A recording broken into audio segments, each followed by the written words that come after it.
Round the World in 80 Days, Chapter 25, in which a slight glimpse is had of San Francisco. It was 7 in the morning when Mr. Fogg, Aouda, and Passepartout set foot upon the American continent, if this name can be given to the floating quay upon which they disembarked.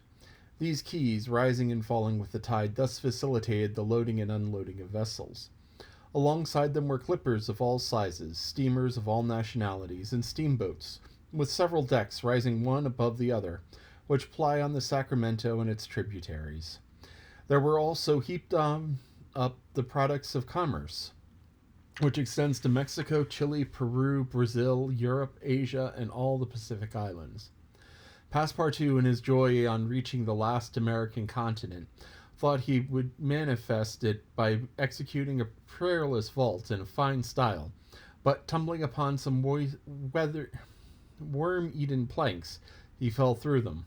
But out of countenance by the manner in which he thus set foot upon the New World, he uttered a loud cry, which so frightened the innumerable cormorants and pelicans that they are always perched upon these movable quays.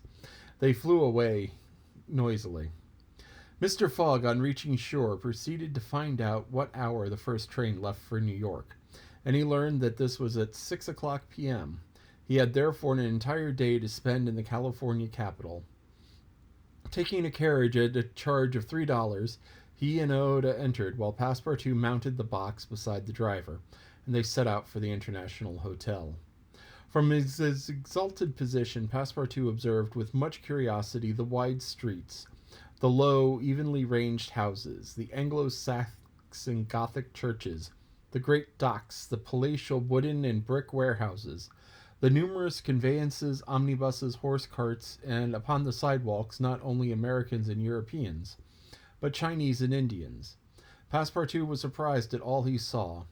San Francisco was no longer the legendary city of 1849, a city of banditti, assassins, and incendiaries who had flocked hither in crowds in pursuit of plunder, a paradise of outlaws where they gambled with gold dust, a revolver in one hand and a bowie knife in the other. It was now a great commercial emporium. The lofty tower of its city hall overlooked the whole panorama of the streets and avenues, which cut out each other at right angles, in the midst of which appeared pleasant, verdant squares, where beyond appeared the Chinese Quarter, seemingly imported from the Celestial Empire in a toy box. Sombreros and red shirts and plumed Indians were rarely to be seen, but there were silk hats and black coats everywhere, worn by a multitude of nervously active, gentlemanly-looking men.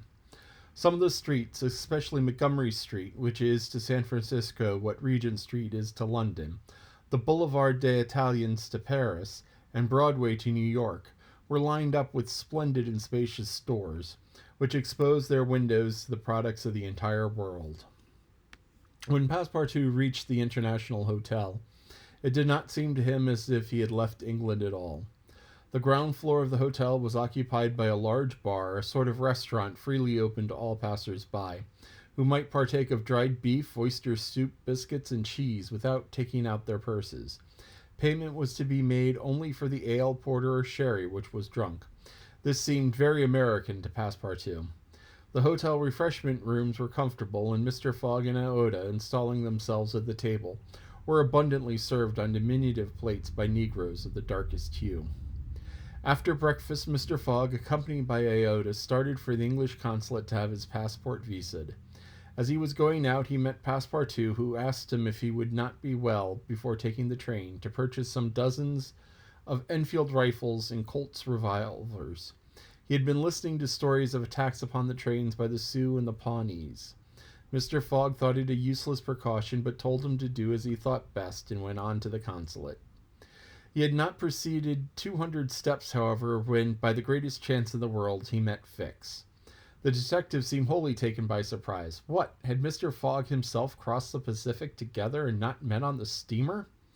At least Fix felt honored to behold once more the gentleman to whom he owed so much, and, as his business recalled him to Europe, he should be delighted to continue the journey in such a pleasant company.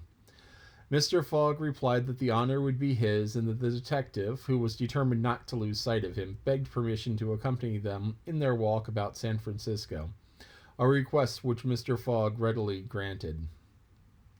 They soon found themselves in Montgomery Street, where a great crowd was collected.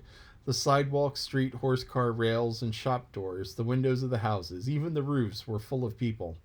Men were going about carrying large posters, and flags and streamers were floating in the wind, while loud cries were heard on every hand. "Hooray for Camerfield! Hooray for Mandelboy!" It was a political meeting, at least so Fix conjectured, who said to Mr. Fogg, "Perhaps we'd better not mingle with the crowd. There may be danger in it." "Yes," returned Fogg, "and blows, even if they are political, they are still blows." Fix smiled at the remark, in order to be able to see without being jostled about. The party took up a position on the top of the flight of steps situated at the upper end of Montgomery Street. Opposite them, on the other side of the street, between a coal wharf and a petroleum warehouse, a large platform had been erected in the open air, toward which the current of the crowd seemed to be directed. For what purpose was this meeting? What was the occasion of this exciting assemblage? Phileas Fogg could not imagine. What was it to nominate some high official, a governor or a member of Congress? It was not impossible, so agitated was the multitude before them. Just at this moment there was a large, unusual stir in the human mass. All along hands were raised in the air. Some tightly closed, some seemed to disappear in the midst of cries. An energetic way, no doubt, of casting a vote. The crowd swayed back, the banners and flags waved, disappearing in an instant, then reappearing in tatters. The undulation of the human surge reached the steps, while all the heads floundered on the surface like a sea agitated by the squall. Many of the black hats disappeared, and the greater part of the crowd seemed to have diminished in height. "It is evidently a meeting," said Fix, "and its object must be an exciting one. I should not wonder if it were about the Alabama, despite the fact that the question is settled." "Perhaps," replied Mr. Fogg simply. "At least there are two champions in the presence of each other, the Honorable Mr. Cannelfield and the Honorable Mr. Mandelboy." Aouda, leaning upon Mr. Fogg's arm, observed the tumultuous scene with surprise, while Fix asked the man near him what the cause of all this was. Before the man could reply, a fresh agitation arose. Hurrahs and excited shouts were heard. The staff of the banners began to be used as offensive weapons, and fists flew about in every direction. Thumps were exchanged from the top of carriages and omnibuses which had been blocked up in the crowd. Boots and shoes went whirling through the air, and Mr. Fogg thought even he heard a crack of revolvers mingling in the din. The rout approached the stairway and flowed over the lower step. One of the parties had evidently been repulsed, but the mere lookers-on could not tell whether Mandelboy or Camerfield had gained the upper hand. "It would be prudent for us to retire," said Fix, who was anxious that Mr. Fogg should not receive any injury, at least until they got back to London. "If there's any question about England in all this, and we were recognized, I fear it would go hard with us." "An English subject," began Mr. Fogg. He did not finish his sentence, for a terrific hubbub now arose on the terrace behind the flight of steps where they stood, and there were frantic shouts of "Hooray for Mandelboy! Hip, hip, hooray!"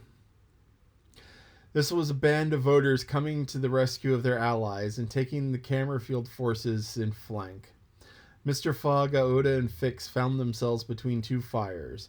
It was too late to escape. The torrent of men armed with loaded canes and sticks were irresistible. Phileas Fogg and Fix were roughly hustled in their attempts to protect their fair companion. The former, as cool as ever, tried to defend himself with weapons which, as nature had placed at the end of every Englishman's arm, but in vain. A big brawny fellow with a red beard, flushed face, and broad shoulders, who seemed to be the chief of the band, raised his clenched fist to strike Mr. Fogg, whom he would have given a crushing blow, had not Fix rushed in to receive it in his stead. An enormous bruise immediately made its appearance under the detective's silk hat, which was completely smashed in. "Yankee!" exclaimed Mr. Fogg, darting a contemptuous look at the ruffian. "Englishman!" returned the other.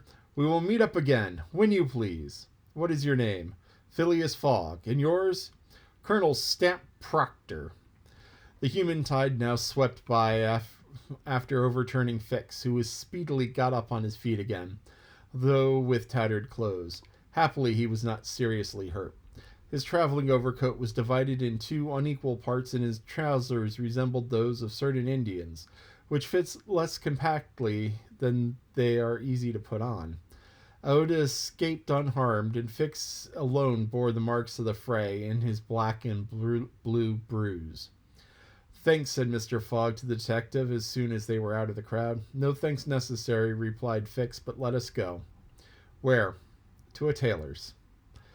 After such a visit was indeed opportune. The clothing of both Mr. Fogg and Fix were in rags, as if they had themselves been actively engaged in the contest between Cammerfield and Mandaboy.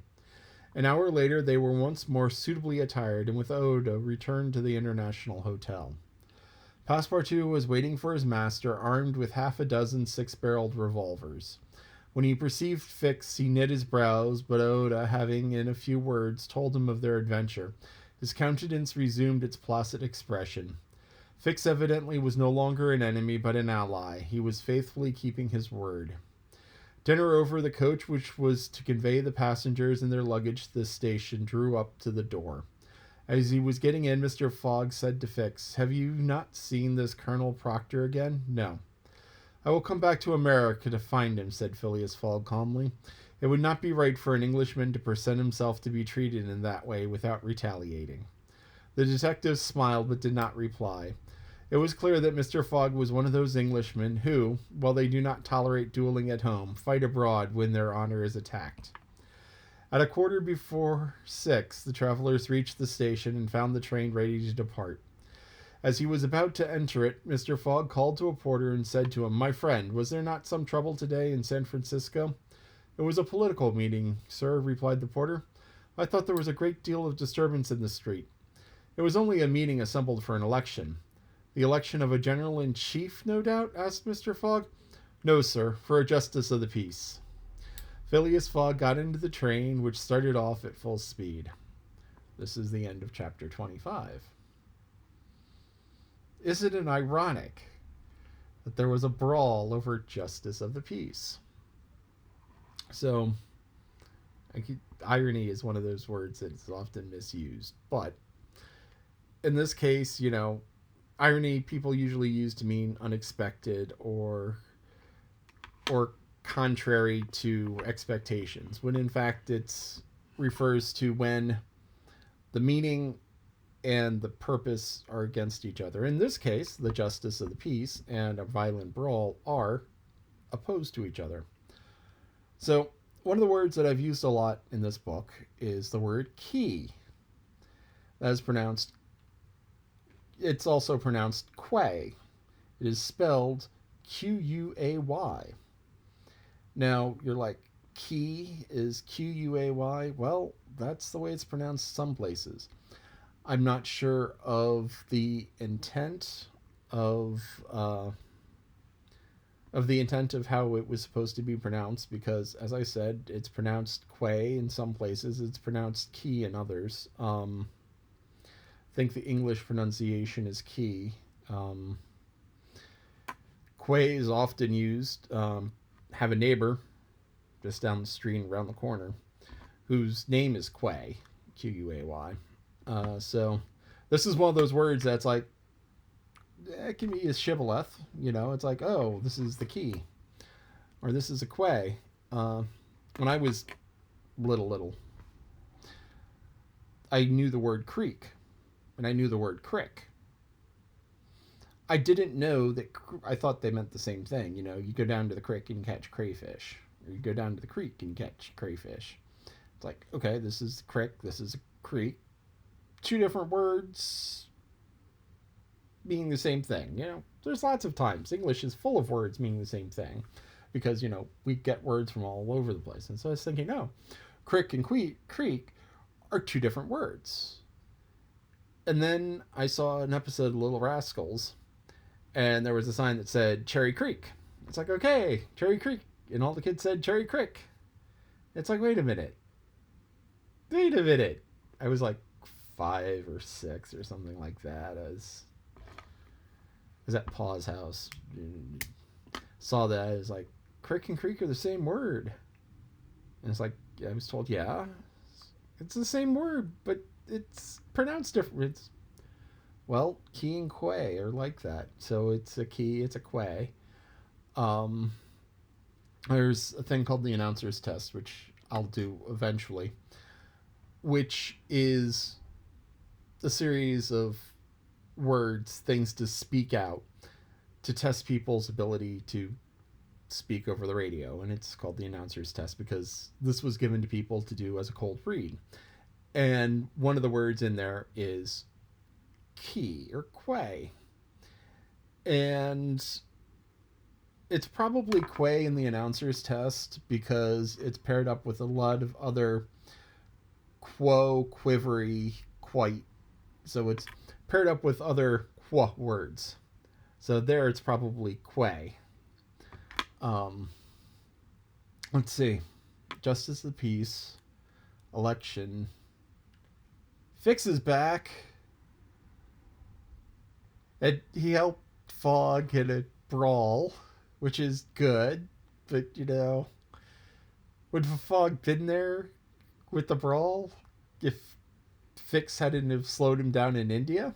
I mean, if Fix hadn't slowed him down in India, then, well, he would have been a day ahead. Maybe caught a different ship from Hong Kong to Yokohama.